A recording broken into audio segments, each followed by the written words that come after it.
Alright, so here's your Skunk2 Pro C Coilovers for the EF and the DAs. So they're a little different than the STs that I had, as far as they're just a little bit longer, which is what I was going for. I didn't need it to be super tucked right off the bat. So something you need to note, when you go to install these, you're gonna have 3 collars total. I'm gonna just snug this top one up a little bit and just snug that against it. I'm not going to affect the preload. If you adjust your coilover based off these two, you're literally going to start to compress the spring, and that's going to adjust the actual spring rate that is. You're putting a preload onto the spring. I'm not trying to adjust that. I'm trying to just adjust the height. So if you loosen this little bottom collar, you'll notice you can spin this and that will obviously go up or down and result in moving the car up or down in height. Something else to note, you can see there's a hole.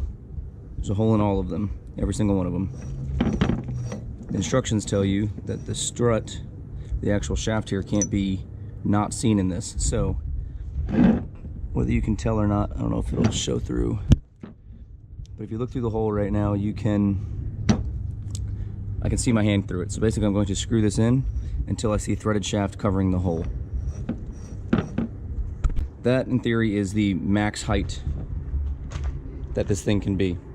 So what I'm going to do is I'm going to then cinch this back down just by hand for now, and I'm going to then take this measurement with a tape measure from here to here and set the other one at that. Just a quick rough idea here. You can see the measurement there.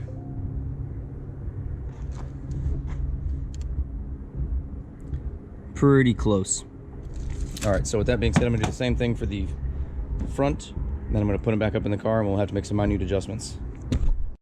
Alright, same as coming out. I'm going to stick the strut up through here, put the 2 nuts on it, and just lightly just kind of get those threaded, and then I will attach it to the lower control arm. Alright, so she's lightly tightened up in there. I rotated this so the Pro C sticker is coming this direction.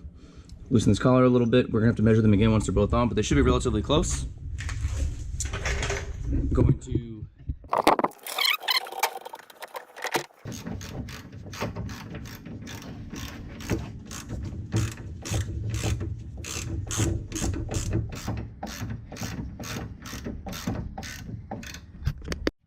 Alright, so I just measured from the bottom perch here to the secondary one right there.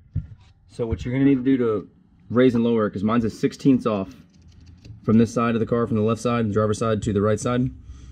Granted, there's no load underneath it. I'm just showing you this for the time being. I may not even need to make this adjustment, but we'll have to adjust later if need be. You want to loosen this. You want to cinch these 2 up to make sure that they are tight. Don't move this top one to actually create any preload if you're not trying to mess with it. Just cinch this bottom and the top one together right where they sit. Just snug against this.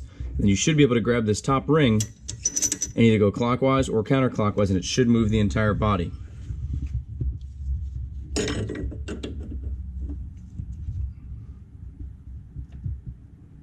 I don't know if you saw that, but I went clockwise to actually lower it. If you want to raise it, you'd go counterclockwise.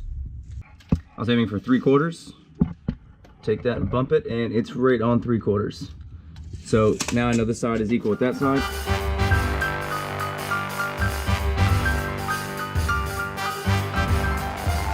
I hope this will come through. You can see there's a lot of camber. I just lowered the car. There's a lot of camber in the back, even though I kind of lined it up with the arm. It's still quite a bit. So I'm just going to show you how to adjust it real quick. Here's kind of a view.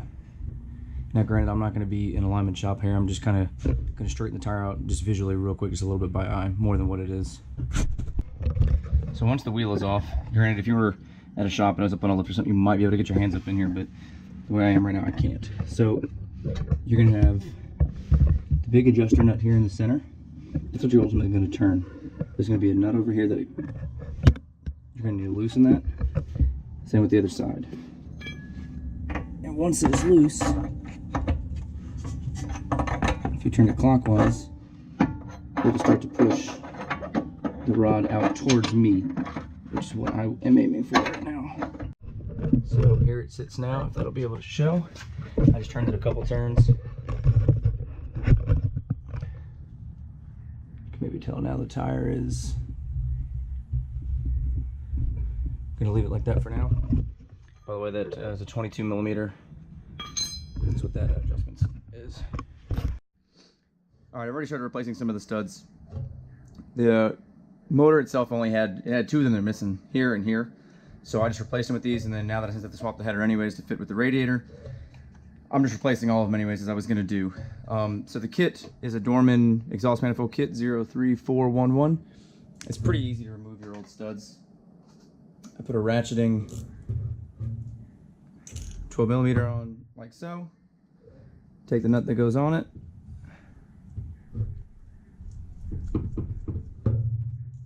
Thread it on a little bit. Take another one. Throw it on the front of it.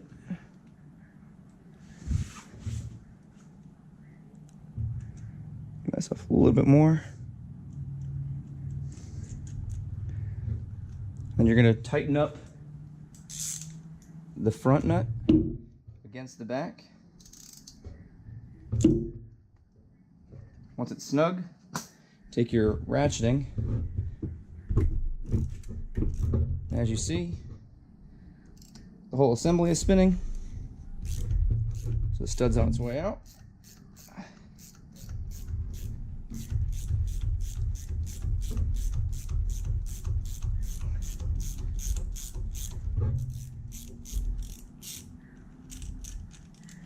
There you go, then you're gonna be left with that assembly. Essentially just do the reverse while it's out. Break it free.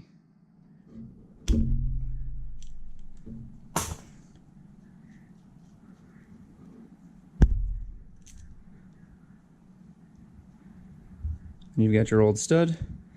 Put it aside, keep it if you want. I don't know, you never know, it might come in handy for something. And then you will screw your new studs in. Right now I'm just putting them in by hand. I'll snug them up gently with a socket once they're in. You notice on the front of these there's a little socket. I want to say it's an 8mm. And if you don't need new ones, it also just kind of looks nice. It's a cheap thing. I don't know, it might have been like $5 maybe, $4. But again, I needed two of them. It was cheaper just to buy this whole kit. I just buy two replacement studs. And then my OCD would kick in again, and it would drive me insane if I had just that with that all the way across. Alrighty.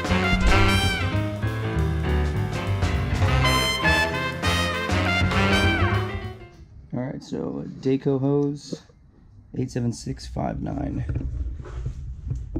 We couldn't get the hose to go from here to here, so we're gonna take this Daco hose and get her to fit. Alright, we got it to fit actually, so that's good. There's the total amount I took off in two different cuts. I didn't want to take too much. I think the hose was like $8 or something. There you can see it. Which is nice. There's no kinks in her. Alright, let's continue hooking up some hoses. There's this hose. It's one of the oil cooler hoses. It's now discontinued. Tried wrapping it, but the hoses I kept wrapping one would just kink in the center. Another Daco hose. 87310. I'm going to trim it till she fits and we should be good. Alright, so here's the SIR shaft, here's the Integra shaft. You can see that the SIR shaft is a bit longer, which is what my issue was. So my axle was coming out a little bit too further than it needed to because the shaft is longer. So I just kind of cleaned this, painted it a little bit. I got to wipe off some more of the rust, scrub some of that, and put that in the car. Alright, so the good news now is the car is going back to a house, so I'm getting a house again with a garage, so the car can go back into a garage.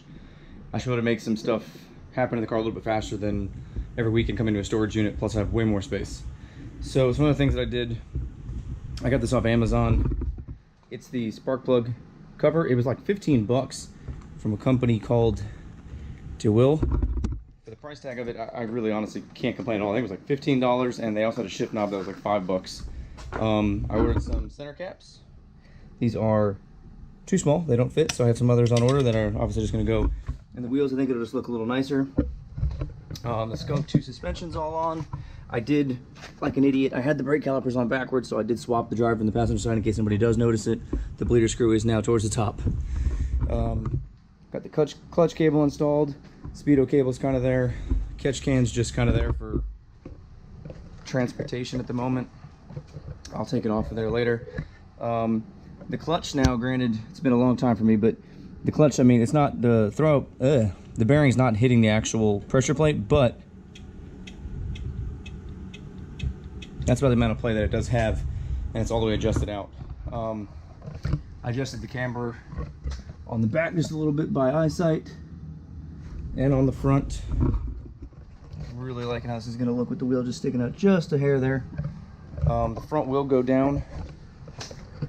The front of the car will go down a bit. It's a little high, but it's because I need to put it on a trailer and I just want to make sure I don't have any clearance issues. So right now it's got just at like 2 fingers. And the rear is a little bit more dumped. I can almost just get a finger in there. So the rear might come up a little bit, maybe about another 1/2 inch, 3/4 of an inch, and the front will go down maybe another inch. Interior is kind of just torn apart, or not torn apart, but just stuff in there for transportation. So nonetheless, some more stuff's happened to the car. I will take this motor apart again. Someone else has messaged me about it. I will take this motor apart. Let me get to the garage and make more headway on this. That is the CSS GSR block, and I also have a head that I bought that came with it. My little SI sticker came in. I got to put these 2 plates in the back here to kind of give it a little more complete of a feel. Other than that, it is getting ready to move to the house now. So that'll happen this next upcoming week, and hopefully next time you see another video, it'll be in that garage with a lot more room. So again, I noticed my subscriber count went up a little bit, which I was really ecstatic about. So again, I hope I am encouraging some other people to do some builds, whether it be a Honda, a CRX, whatever the case may be. I don't care if you're building a 8-cylinder, 6-cylinder, 12-cylinder, whatever. Just some kind of motivation. I'm doing this out of a storage unit, so if you ever think you don't have enough room or anything, I never thought I would do this out of a storage unit, to be honest with you, but it's something that I'm trying to get done. So, all right, again, thank you everyone for watching. Until next week.